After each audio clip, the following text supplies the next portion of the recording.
ce que l'autorité a fait. Nous parlons du Togo maintenant. On va évoquer le premier sujet, l'affaire des braqueurs, des présumés braqueurs abattus, le général Damham Yark qui contre-attaque. On attend encore les conclusions de l'enquête que mène depuis quelques jours la Commission nationale des droits de l'homme dans l'affaire des 2 braqueurs tués.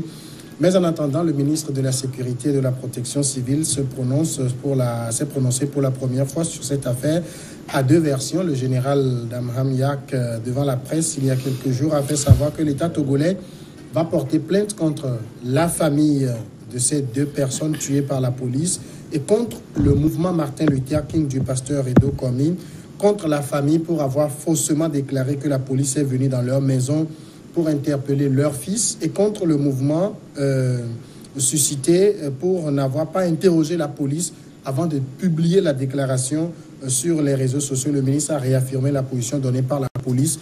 Selon lui, les 2 personnes ont bel et bien été prises en filature et abattues sur une moto après qu'ils ont ouvert le feu sur les policiers. Mais sans faire cool, voilà une affaire qui a un peu tenu en haleine l'opinion. Le général Damham Yark a donné sa version. Elle confirme la version qu'avait donnée le directeur de la police quand les 2 présumés braqueurs ont été abattus. Les familles ne sont jamais revenues pour démentir leur version. On est toujours avec 2 versions actuellement. Oui, bon, toi-même tu viens de le dire que la Commission nationale des droits de l'homme s'est autosaisie de cette affaire et que nous attendons la conclusion pour se prononcer. Le ministre de la Sécurité, le général Damian, est dans son rôle de ministre de la Sécurité. Mais est-ce qu'il n'est pas allé un peu trop vite? Il n'est pas allé un peu trop vite. Il n'a pas encore fini son enquête. La police même a ouvert une enquête interne. Ce même officier supérieur de la gendarmerie, quand il y avait un problème de mort à Dapan, on a donné une version officielle. Quelques jours plus tard, il est revenu sur cette version et a dit ce qui s'est réellement passé. Pourquoi aujourd'hui on va douter de ce qu'il a dit? Ces services ont fait un travail. La famille a fait une déclaration, quitte à certaines structures de la place de vérifier qui des 2 a raison. Et c'est ce que la Commission nationale est en train de faire. Si le général a dit ici et maintenant que l'État togolais va porter plainte contre la famille et contre celui-là qui a fait cette déclaration sans vérification, il est dans son droit. Parce que nous sommes dans un état de droit et il faut saisir la justice quand ça ne va pas. Et c'est seule la justice qui peut donner l'expression de la manifestation de la vérité. Et c'est sur ce point que moi, je donne cette précision. Le rapport de la police sera bientôt connu. Le rapport d'enquête de la CNDH sera lui aussi connu.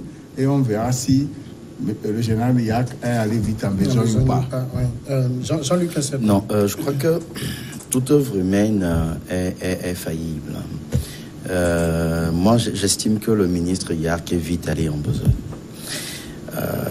Puisque nous n'avons pas encore les conclusions des enquêtes de la police, puisqu'il y a une enquête interne, et les conclusions de la CNDH. À supposer que la CNDH venait nous dire, avec la police, venait nous dire que, effectivement, ce que la famille a déclaré était vrai. Alors, que dirait le ministre Yark? Il va revenir sur sa position pour présenter des excuses. Ça ne donnerait pas une certaine crédibilité pour le ministre. Et moi, je pense qu'il s'est un peu précipité. Il aurait dû d'abord garder son sang-froid. Si les conclusions sortaient et que effectivement l'État togolais a été accusé à tort, d'accord, maintenant on peut peut-être voir ce qu'il faut faire. Alors maintenant, aller dire qu'on veut porter plainte, vu ce qui se passe actuellement, vu ce qui s'est passé de l'autre côté de Genève en ce moment, et porter encore la main sur un défenseur de droits de l'homme, ça peut encore susciter des problèmes, ça peut encore créer des problèmes, et ça peut être, porter préjudice pour notre pays. Alors c'est pour ça que moi je dis, si aujourd'hui la famille estime que des gens étaient venus pour enlever leur fils à la maison, la famille ne peut quand même pas mentir.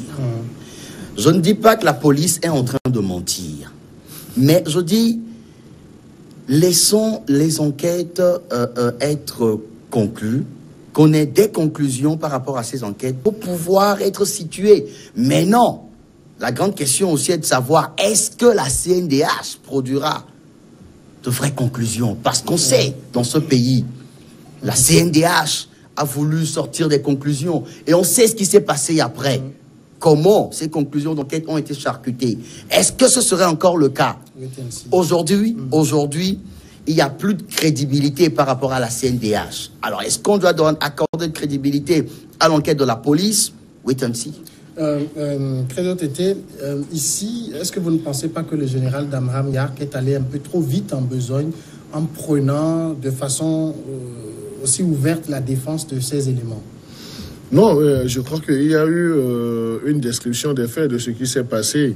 Et il faut dire, donc on ne peut pas dire que le ministre de la Sécurité serait allé un peu vite en besogne parce que des audios ont circulé. Donc il faut interroger ceux qui ont fait ces audios-là et que ces personnes apportent aussi les preuves de leurs allégations. Donc là, la police, avant de faire cette déclaration, parce que il faut dire, les forces de sécurité ne se lèvent pas pour communiquer. Et lorsqu'ils veulent communiquer, c'est parce qu'ils ont des éléments et autres là. Est-ce que vous pensez que la haute hiérarchie de la police va laisser ce commissaire principal aller raconter sa vie sur les médias? Parce qu'il a parlé en tant qu'officier de police, au commissaire principal, mais cela engage la responsabilité de toute la police. Et vous pensez qu'il peut faire cette action à la légère? Donc ça, c'est la première interrogation. Maintenant, revenant à votre question, soi-disant, est-ce que le ministre de la Sécurité ne se serait pas exprimé en besogne? Je dis non, parce qu'il est également dans son rôle. Donc nous ne connaissons pas les éléments d'appréciation qu'il a à son niveau, à sa disposition. Et vous voyez, Jean-Luc a parlé de cette notion, ou bien de cette couverture qu'on donne aux défenseurs des droits humains. Donc cela ne voudrait pas dire que lorsqu'on est défenseur des droits humains, donc on a l'exclusivité, on a la vérité absolue. Certes, le mouvement Mater Luther King et son président, le pasteur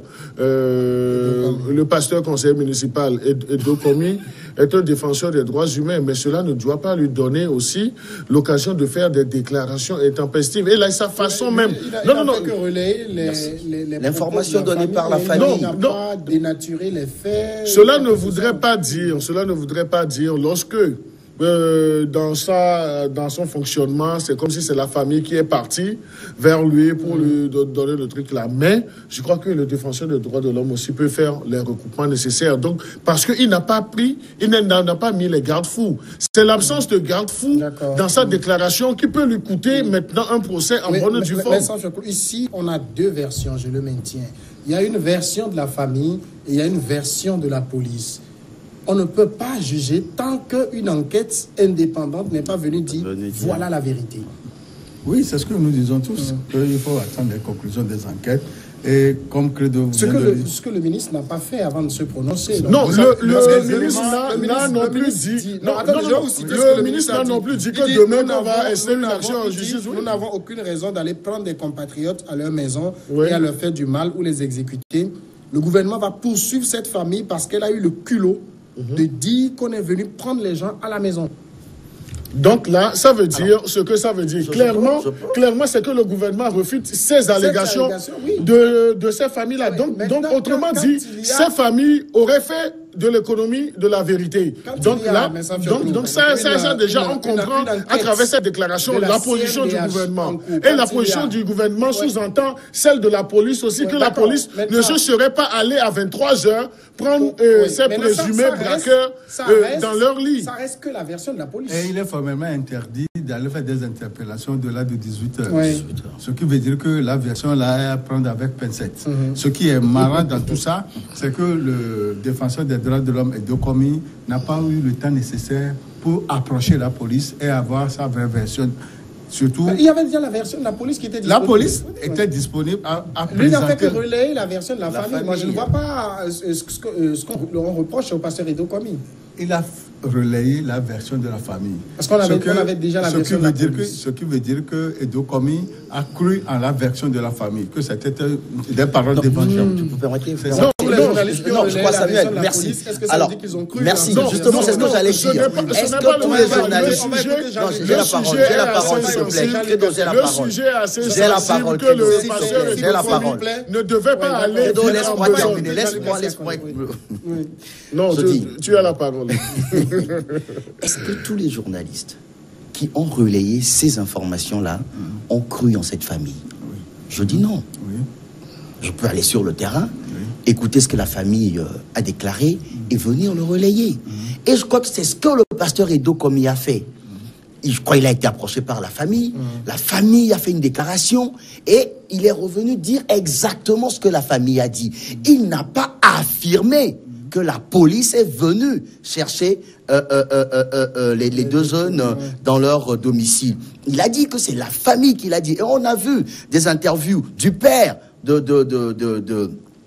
jeunes, voilà, d'un des présumés, et la mère. Et donc, je pense qu'il revenait au gouvernement de pouvoir calmer ses nerfs, d'ouvrir une enquête, comme cela a été fait au niveau de la police nationale, d'ouvrir une enquête et à la fin de cette enquête, avec les conclusions de cette enquête, maintenant, venir situer les responsabilités. Si la famille a menti, ben, d'accord, là, on met la famille devant ses responsabilités. Mais non, si on me dit que la famille a menti, je ne pense pas que cette famille puisse quand même se permettre, parce qu'elle a envie de mentir, de dire que des individus sont venus. Si vous suivez bien la déclaration qui a circulé, mais il disait que c'était des individus qui étaient venus armés, mais qui étaient en civil. Ils ont bien précisé, ils n'ont pas dit qu'ils étaient en habit. Et ces individus se sont fait passer pour des éléments de la police. C'est pour ça que eux, ils disaient que c'était la police. Excusez-moi, c'est sûrement des illettrés. Excusez-moi, c'est des illettrés. Et non, je dis excusez-moi. Pourquoi je le dis? Parce que c'est des gens qui ont cru en ce qu'on était venu leur dire. Si moi, par exemple, quelqu'un venait pour me dire que je suis de la police, je lui demanderais quand même sa carte pour avoir la confirmation. Et donc, c'est une famille qui avait cru en cela, et on est venu enlever ces deux jeunes-là. Pour eux, c'était la police. Peut-être que ce n'était pas la police. D'où maintenant la question de savoir qui était venu enlever ces deux jeunes-là. Et là, il faut creuser. On a connu dans ce pays des groupes d'autodéfense que d'autres ont appelés des milices. Qui sait, peut-être que ce sont eux. Qui sait, peut-être que c'était d'autres braqueurs. Qui sait? Moi, je pense qu'il faut une enquête pour situer les responsabilités. Et peut-être que, comme le dit Credo, le ministre était dans son rôle, mais je pense que le ministre a été vite. Est-ce que, alors maintenant, oui. Est-ce que les parents déclinaient les fonctions qu'exerçaient les deux braqueurs en question? Ils font quoi dans la vie? Oui, ils l'ont dit. Ils l'ont dit. Un peintre, je crois, bâtiment. L'autre, je ne sais plus. Mais ils l'ont quand même dit. Ils l'ont dit. Mais non, la police, pas la police, le ministre Yak a affirmé que c'était des jeunes qui étaient connus des services de la police. Je crois que c'est des éléments aussi qu'il fallait apporter à la famille. Peut-être que les parents ne savaient pas que leur enfant faisait des trucs. Peut-être. Et donc, ils pouvaient dire que... Est-ce que les parents savaient que leurs enfants menaient une deuxième vie? Ils ne l'ont pas dit. Ils ne le savaient pas, puisqu'ils ne l'ont pas dit. Ils ont affirmé que leur enfant ne faisait pas ça. On avait parlé de filature. Si on parle de filature, c'est qu'il y a des existants et il y a du nouveau. Donc, si vous êtes suivi et vous êtes filé jusqu'à un certain moment, c'est qu'on vous reproche quelque chose. Et c'est la question que moi je pose. Est-ce que les parents savaient que les deux menaient une autre vie en dehors de leur Selon leur déclaration, ils ne savaient pas. Non, mais moi je crois. Ce qu'on aurait attendu du ministre, c'est peut-être de dire, par exemple, de dire nous n'avons aucune raison d'aller prendre des citoyens à la maison et les exécuter, mais pour rassurer l'opinion, nous nous remettons aux conclusions de l'enquête qui vous montreront ce qui s'est réellement passé.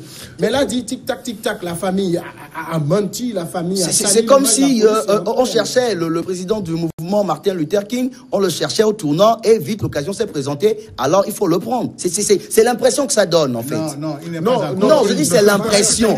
Je dis c'est l'impression que ça donne. Non, je dis c'est l'impression. Je dis bien c'est l'impression que ça donne. Jean-Luc Credo, tu tu as la parole. Non, je crois que Jean-Luc Sévertu a habillé d'une autre façon la sortie médiatique du ministre de la Sécurité. Donc je crois que le ministre de la Sécurité aussi doit bénéficier de ce doute. Donc ces propos aussi doivent truc là. Et le ministre de la Sécurité ne se serait pas levé pour faire une déclaration, c'est parce que il a également eu des informations, notamment de la police dans le cas d'espèce. Donc les informations, les éléments d'informations clés qui lui sont remontés, sûrement que quand cette famille qu'on a écouté les audios avec la déclaration de ces familles, sûrement qu'il a eu le temps de réinterroger ses services pour dire, voilà, on fait la comparaison et autres là. Sûrement qu'on lui a confirmé que la version de la famille serait fausse et autres là. Maintenant, si vous permettez, sur l'activité de ces deux présumés braqueurs et autres là, du moment où on dit que le soi-disant cimetière serait un repris de justice, donc on ne peut pas dire que sa famille ignore son côté de conflit avec la loi dans un passé récent. Donc c'est dire que... Il a pu dire qu'il est parti travailler au Ghana. Justement, c'est ce que je dis. Non, ce n'est pas lui qu'on a présenté comme le jeune prêtre venant du Ghana. Donc c'est son second qui a été présenté au Ghana. Il a pu dire à sa famille pendant les mois qu'il était en prison. Très, très bizarre. Non, il y a de ces cas. Il y a de ces cas que je connais très bien, que je suis allé voir en prison, qui me dit aujourd'hui que pendant cette période, il était en voyage. Il a oublié que je l'ai vu en prison. Non, mais ce sont des cas qui arrivent parce que les gens se retrouver derrière les barreaux, c'est déjà une honte. Et il y a des gens même qui t'appellent de la prison, qui te disent qu'ils sont du côté de l'Occident et autres là. Donc ce sont des faits divers qui arrivent et autres là. Mais dans cette situation-là... C'est possible. Non, dans cette situation, on ne peut pas dire que la famille n'a pas connaissance que leur enfant serait de ce côté. C'est possible. Maintenant, je reviens à la sortie et puis à la position du ministre. Le ministre s'est inscrit dans une logique de manifestation de la vérité. Cela ne voudrait pas dire que c'est parce que la CNDH s'est également auto-saisie que les services relevant du ministère de la Sécurité n'auront pas prospéré dans leur élément de recherche de la vérité. Maintenant, le ministre, il a fait cette déclaration et je crois que le ministre, il assume cette déclaration-là. Et le ministre n'a pas dit que aujourd'hui ou bien demain, nous allons prendre le pas. Il a dit le gouvernement. Donc c'est une possibilité. Et jusqu'aujourd'hui, quand... le gouvernement va poursuivre. Le gouvernement va poursuivre. Le gouvernement va poursuivre. Mais il n'a pas encore dit que l'action n'est pas encore enclenchée. Mais ça sera non, fait quand même. l'action n'est pas encore enclenchée, même si cette action se situe dans un futur assez proche. Mais c'est de la responsabilité du ministre de prendre position. Mais moi, je le dis, le pasteur Edokomi, c'est un défenseur des droits humains. C'est quelqu'un qui est actif sur les problèmes fonciers. Mais dans cet exercice-là, il a manqué un peu de lucidité. Il n'a pas fait la part des choses. Ça, c'est ma conception de la chose. Non. Nous ne disons pas qu'il ne doit pas écouter la famille. Il a écouté la famille, donc il a d'autres éléments d'appréciation. Pourquoi ne pas approcher la police du moment où on sait très bien que le pasteur Edokomi, tout le temps, il approche le ministre de la Sécurité et puis il a toujours des éléments. Qu'est-ce qu'il a empêché d'approcher le jour-là le ministre de la Sécurité? Donc c'est qu'il a une intention cachée. Donc il voulait faire du buzz, il voulait faire du populisme. Voilà, mais ça c'est une triste réalité. Il doit assumer.